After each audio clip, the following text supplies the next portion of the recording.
Sardar Patel educational institute સંચાલિત શ્રી ગગજીભાઈજી સુતરિયા પ્રાથમિક શાળામાં હું મેહુલ ગોસ્વામી આપ સૌ વિદ્યાર્થી મિત્રોનું સ્વાગત કરું છું. વિદ્યાર્થી મિત્રો, આજે આપણે ધોરણ 8 વિષય સામાજિક વિજ્ઞાન પાઠ 1 ધાર્મિક સામાજિક જાગૃતિ તેની અંદર આપણે ભાગ 3 આજે આપણો ત્રીજો વિડીયો છે અને આજે આપણે આ પાઠ પૂર્ણ કરવાનો છે. વિદ્યાર્થી મિત્રો, પહેલાં પાઠની આપણે જોયું તો કે ભાઈ પહેલા લેક્ચરની અંદર પહેલા પાઠની અંદર આપણે રાજા રામમોહન રાય દયાનંદ સરસ્વતી વિશે જોયું. બીજા લેક્ચરની અંદર આપણે જોયું તો કે ભાઈ રામકૃષ્ણ પરમહંસ, પછી સ્વામી વિવેકાનંદ વિશે ભણ્યા હતા આપણે. આજે ત્રીજા લેક્ચરની અંદર આપણે જે છે ચર્ચા કરવાની છે અને ધ્યાનથી તમારે વિડીયો જોવાનો છે. તો વિદ્યાર્થી મિત્રો, આજે આપણે શીખ સમાજ વિશે જે છે જોવાનું છે. આની પહેલાંના બીજા લેક્ચરની અંદર આપણે મુસ્લિમ સમાજની અંદર પણ આંદોલનો થયા હતા, વહાબી આંદોલન, તેના વિશે પણ આપણે અભ્યાસ કરી ગયા છીએ. તો આજે જોઈએ શીખ સમાજ. તો કે 19મી સદીના સુધારાની અસરે શીખ સમાજને પણ પ્રભાવિત કર્યો. 19મી સદીની અંદર જે કંઈ પણ સુધારાઓ થયા, જે કંઈ પણ આ સુધારકોએ આંદોલનો કર્યા, તેની અંદર શીખ ધર્મની અંદર પણ, શીખ સમાજની અંદર પણ થોડા ઘણા જે છે સુધારાઓ જે છે જોવા મળે છે. આ બધા સુધારા જોઈને એ લોકોને પણ થોડોક અંદરથી એમ કહેવાય ને કે થયું કે ભાઈ અમારે પણ સમાજની અંદર પરિવર્તન લાવવું છે. આ માટે લોકો પ્રભાવિત થાય છે. ગુરુદ્વારાઓમાં પ્રવેશેલા દૂષણો દૂર કરવા માટે અને સારી વ્યવસ્થા માટે શિરોમણી ગુરુદ્વારા પ્રબંધક સમિતિની રચના કરવામાં આવી. એના ગુરુદ્વારાની અંદર જે કંઈ પણ દૂષણો અંદર કરી ગયા હતા, જે કંઈ પણ ધર્મની બાબતમાં થોડી અચુસ્તતા જે આપણને જે કંઈ જોવા મળતી હતી, આ બધી જે છે એ સરસ મજાની વ્યવસ્થા કરવા માટે એને શિરોમણી ગુરુદ્વારા પ્રબંધક સમિતિની રચના કરી હતી. શીખોમાં ધાર્મિક શિક્ષણની સાથે પાશ્ચાત્ય કેળવણી આપવા માટે અમૃતસરમાં ખાલસા કોલેજ તથા શાળાઓ સ્થાપવામાં આવી. શીખોએ કીધું કે ભાઈ ધાર્મિક શિક્ષણની સાથે આપણે પશ્ચિમી સંસ્કૃતિની પણ જે છે આપણે કહેવાય ને કે અંગ્રેજી શિક્ષણ ખાસ કરીને તો આપણે જે છે લેવું પડશે. આવું વિચારીને આ લોકોએ અમૃતસરની અંદર ખાલસા કોલેજ જે છે અને સાથે સાથે જે છે શાળાઓ પણ જે છે શરૂ કરવામાં આવી હતી. વિદ્યાર્થી મિત્રો, આ થયું જે છે શીખ સમાજ. ત્યાર પછી આપણે જોઈએ એક સરસ મજાનો ફોટો છે દાદાભાઈ નવરોજી. હવે આપણે જોઈએ તો કે ભાઈ આ ફોટો દાદાભાઈ નવરોજીનો છે, પણ હવે આપણે જોઈએ છીએ પારસી સમાજ. આપણે કહેવાય કે ભાઈ ભારતની અંદર જે પારસી સમાજ જે છે તે દૂધમાં સાકર ભળે તેમ જે છે ભળી ગયેલો જે છે આપણને જોવા મળે છે. તો હવે સેજ આપણે જોઈએ પારસી સમાજ. અંગ્રેજી કેળવણી પામેલા પારસી યુવાનોએ ધર્મ અને સમાજ સુધારણા માટે ઈસવીસન 1851માં રહનુમા મજદઈ રબ્બન સભાની સ્થાપના કરી. અંગ્રેજી શિક્ષણ જે યુવાનોએ લીધું હતું પારસી સમાજની અંદર, તેને પોતાના ધર્મની અંદર અને સમાજની અંદર સુધારા માટે ઈસવીસન 1851માં એક સરસ મજાની સભાની સ્થાપના કરે છે. એનું નામ છે રહનુમા મજદઈ રબ્બન નામની જે છે એક સભાની એક સ્થાપના કરે છે અને તેની અંદર ઘણા બધા સુધારાઓ કરે છે. દાદાભાઈ નવરોજી આ સંસ્થાના અગ્રણી નેતા હતા. આપણે હમણાં જે ફોટો જોયો દાદાભાઈ નવરોજી, તે આ સભાના અગ્રણી નેતા હતા, મુખ્ય નેતા જે છે જોવા મળતા હતા.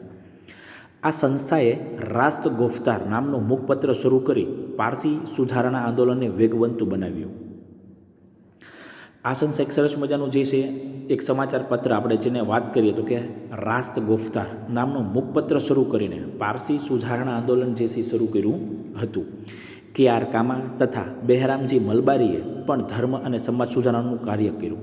આની અંદર જોઈએ તો આપણે કે.આર. કામા તથા બહેરામજી મલબારીએ પણ ધર્મ સુધારણાનું કાર્ય જે છે કરેલું જોવા મળે છે. કામાએ શિક્ષણના પ્રચાર ઉપર અને મલબારીએ સ્ત્રી ઉન્નતિ પર ભાર મૂક્યો હતો. આની અંદર આપણે પારસી સમાજની અંદર જોઈએ તો કે કામાએ શિક્ષણ પ્રચાર ઉપર કે ભાઈ પોતાના સમાજની અંદર શિક્ષણ લાવો. જો આપણામાં શિક્ષણ હશે તો ચોક્કસ આપણું પરિવર્તન થશે, આપણો ઉદ્ધાર થશે. અને મલબારીએ કીધું સ્ત્રી ઉન્નતિ ઉપર, સ્ત્રીઓને માન સન્માન તમે આપો, સ્ત્રીઓને દરેક કાર્યની અંદર સામેલ કરો. ત્યાં મલબારીએ જે છે ઘણા બધા પ્રયત્નો કરેલા જોવા મળે છે. તેમણે બાળ લગ્નનો વિરોધ કર્યો તથા વિધવા વિવાહને ઉત્તેજન આપ્યું. એમને પણ જે છે બાળ લગ્નનો વિરોધ કરે છે. વિદ્યાર્થી મિત્રો, તમને એમ થાય કે બાળ લગ્નનો વિરોધ શા માટે કરતા છે? પણ બાળ લગ્નની એક એવી સમયે એક ખાસિયત હતી કે ભાઈ નાનપણમાં લગ્ન કરી દેવામાં આવે, પછી જો કોઈ સંજોગ અનુસાર તે સ્ત્રીનો પતિ મૃત્યુ પામે તો તે સ્ત્રીને આ જીવન જે છે કહેવાય ને કે વિધવા જે છે રહેવું પડતું હતું, ઘાસતી કરી દેવામાં આવતી હતી. આ માટે આ લોકો બાળ આપણે જોઈએ છીએ તો કે ભાઈ લગ્નનો વિરોધ કરતા, અને અત્યારે જોઈએ છીએ ગઢા થઈ જાય છે. ત્યાર પછી આપણે જોઈએ વિદ્યાર્થી મિત્રો તો કે વિધવા વિવાહને ઉત્તેજન આપ્યું કે ભાઈ જે નાની ઉંમરમાં સ્ત્રી વિધવા થઈ ગઈ છે ને ફરીથી લગ્ન કરાવો કે પોતાનું સંસાર જે છે સરસ મજાનો ચાલી શકે, પોતાનું જે છે કહેવાય ને કે જીવન જે છે સરસ રીતે વિતાવી શકે માટે. મલબારીના પ્રયત્નોને લીધે સરકારે ઈસવીસન 1891માં લગ્ન માટે સંમતિ વય ઠરાવતો કાયદો ઘડ્યો હતો. આ મલબારીના પ્રયત્નને લીધે આપણે જોઈએ છીએ કે સરકારે ઈસવીસન 1851માં વય જે છે એટલે કે ઉંમર નક્કી કરી. તો કે ભાઈ આપણે અત્યારે જોઈએ છીએ કે ભાઈ તો કે છોકરીની ઉંમર જે છે 18 વર્ષથી ઉપર હોવી જોઈએ અને છોકરાની ઉંમર જે છે 21 વર્ષથી ઉપર જે છે આપણને જોવા મળે છે. તો જ જે છે આપણે ભારતની અંદર લગ્ન માટે જે છે સંમતિ આપવામાં આવે છે. ત્યાર પછી જોઈએ વિદ્યાર્થી મિત્રો આપણે તો કે ભાઈ જ્યોતિબા ફૂલે. જ્યોતિબા ફૂલે મહારાષ્ટ્રના જાણીતા સમાજ સુધારક હતા. જ્યોતિબા ફૂલે જે છે એ મહારાષ્ટ્રના જાણીતા આપણને સુધારક જે છે જોવા મળે છે. તેમણે સ્ત્રીઓ તથા દલિતોના પ્રશ્નો હાથ ઉપર લીધા. તેમને માત્ર આપણે જોઈએ તો કે ભાઈ દલિતો અને જે સ્ત્રીઓના જે છે પ્રશ્નો ખાલી એમને જે છે પોતે જે છે કહેવાય ને કે ભાઈ એમની માટે એમણે આંદોલન કરેલું જોવા મળે છે. ઈસવીસન 1857માં તેમણે પૂનામાં કન્યાશાળા શરૂ કરી. 1857ની અંદર પૂનાની અંદર જે છે કન્યાશાળા શરૂ કરે છે.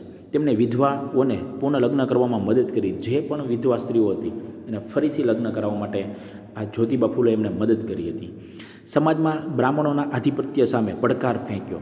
એ સમયે આપણને ખબર છે કે ભાઈ બ્રાહ્મણો જ્ઞાતિવાદ જે છે જોવા મળતું હતું, ઊંચ નીચના ભેદભાવ જે છે જોવા મળતા હતા.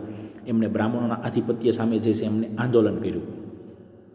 લોકોમાં આત્મવિશ્વાસ, હિંમત અને ઉત્સાહ જગાડવા માટે તેમણે સત્યશોધક સમાજની સ્થાપના કરી હતી. લોકોની અંદર આત્મવિશ્વાસ વધે, પોતે એકલા નહીં એવું મહેસૂસ ન થાય, આ માટે જે છે આ જ્યોતિબા ફૂલે સત્યશોધક સમાજની જે છે એમને સ્થાપના કરેલી જોવા મળે છે. ત્યાર પછી આપણે જોઈએ વિદ્યાર્થી મિત્રો આ ફોટો છે જ્યોતિબા ફૂલે. નામ સાંભળીને તમને એમ થાય સ્ત્રી હશે, પણ એવું નથી. ત્યાર પછી જે છે આપણે જોઈએ વિદ્યાર્થી મિત્રો તો કે ભાઈ ઠક્કર બાપા.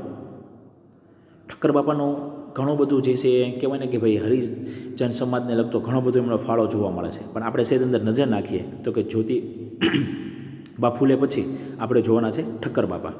ગાંધીજીએ સ્થાપેલ અખિલ હિન્દ હરિજન સંઘના મંત્રી તરીકે ઠક્કર બાપાએ વર્ષો સુધી સેવો આપીને હરિજનનો ઉત્કર્ષમાં કિંમતી ફાળો આપ્યો. ગાંધીજીએ એક સરસ મજાની સ્થાપના કરેલી હતી તો કે ભાઈ અખિલ હિન્દ હરિજન સંઘના મંત્રી તરીકે જો કોઈ હોય તો એ ઠક્કર બાપાએ વર્ષો સુધી એમાં સેવા આપેલી છે. તેમણે કુદરતી આફતો વખતે લોકોને રાહત આપવામાં નોંધપાત્ર પ્રદાન કર્યું હતું. જ્યારે પણ કહેવાય ને કે કુદરતી આફતો આવી છે ત્યારે સૌથી મોટું જો કોઈ યોગદાન હોય તો તે ઠક્કર બાપાનું હતું. અમૃતલાલ ઠક્કર ઉર્ફે ઠક્કર બાપાનો જન્મ ભાવનગરમાં ઈસવીસન 1869માં થયો હતો.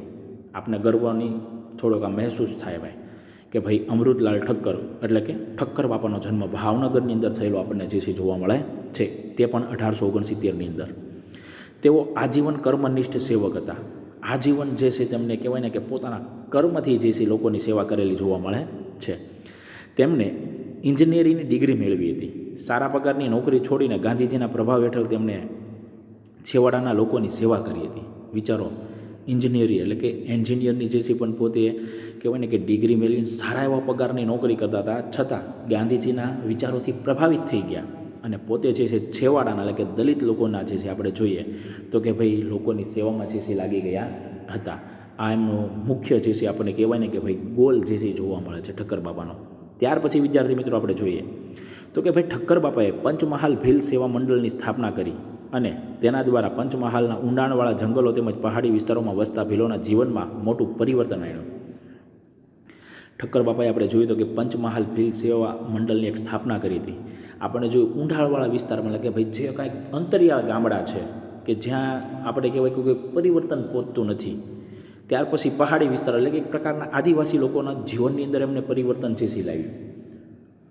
આપણે જોઈએ તો કે ભાઈ ઠક્કર બાપા અને તેમના સાથીદારોએ ભીલોને દારૂ તથા અન્ય બંદીઓમાંથી તેમજ કુટેવો અને વહેમોમાંથી મુક્ત કર્યા. ઠક્કર બાપા અને તેમના સાથીદારોએ શું કર્યું તો કે સૌથી પહેલાં તો દારૂનું વ્યસન એમને છોડાવ્યું. ત્યાર પછી જોઈએ તો કે ભાઈ બંદીઓમાંથી તેમને કુટેવો અને વહેમોમાંથી મુક્ત કર્યા. કેવા તો કે ભાઈ છોકરાને તાવ આવતો હોય ડૉક્ટર પાસે ન લઈ જાય, એને ભૂવા પાસે લઈ જાય અને જે કાંઈ પણ દાણા ધાગા બાંધે ને તાવ મટી જાય. આવું આ લોકોમાં એક પ્રકારની અંધશ્રદ્ધા જે છે જોવા મળતી હતી. એમાંથી આ ઠક્કર બાબાએ બધા ભીલોને બહાર લાવ્યા. ભીલોના બાળકો માટે શાળાઓ ખોલી. ભીલોના બાળકો માટે શું કર્યું તો કે ભાઈ શાળાઓ ખોલી. નાનપણમાં જે કાંઈ લોકો મજૂરી કરતા હતા તે મૂકીને એમને શું કર્યું તો કે ભાઈ શિક્ષણ આપ્યું. તેમને રેડિયો કાઢતા તથા કુટીર ઉદ્યોગમાં પણ સામેલ કર્યા, તેમને રેડિયો કાઢતા શીખવાડ્યા, ખાદી સાથે જોડી દીધા. ત્યાર પછી આપણે જોઈએ તો કે ભાઈ કુટીર ઉદ્યોગો કે જે આપણે જોઈએ કે ઘરે જે કંઈ પણ નાના નાના આપણે જોઈએ તો કે ભાઈ ટોપલા બનાવવા, ઈંઢોણી બનાવવી, આવા જે કંઈ પણ કહેવાય ને કે હાથેથી જે કંઈ પણ કામ થતા હતા તેમની અંદર આ લોકોને જે છે સામેલ કરે છે. ત્યાર પછી વિદ્યાર્થી મિત્રો આપણે જોઈએ તો કે આ ફોટો જે છે ઠક્કર બાપાનો છે, અમૃતલાલ ઠક્કર. ત્યાર પછી આપણે જોઈએ વિદ્યાર્થી મિત્રો તો કે ભાઈ સમય જતાં લોકોમાં રાષ્ટ્રીય ચેતના વિકસિત બની અને તેઓ સ્વાતંત્ર્ય ચળવળ તરફ વળ્યા. જેમ જેમ સમય જતો ગયો, જેમ જેમ શિક્ષણ આવતું ગયું, જેમ જેમ પરિવર્તનો થતા ગયા, તેમ તેમ લોકોને પોતાના દેશ પ્રત્યે, પોતાના રાષ્ટ્ર પ્રત્યે જે છે શું થાય છે તો કે ભાઈ એક લગાવ થાય છે. અને આપણે જોઈએ છીએ તો કે ભાઈ એક સ્વાતંત્ર્ય ચળવળ તરફ જે છે આ લોકો આગળ વધે છે. ગાંધીજીએ અસ્પૃશ્યતા નિવારણને મહત્ત્વ આપતા પછાત વર્ગોની સ્થિતિ સુધારવાના પ્રયાસોમાં નોંધપાત્ર પ્રગતિ થઈ. આપણે જોઈએ ગાંધી અસ્પૃશ્યતા એટલે કે ભાઈ ઊંચ નીચેના ભેદભાવ.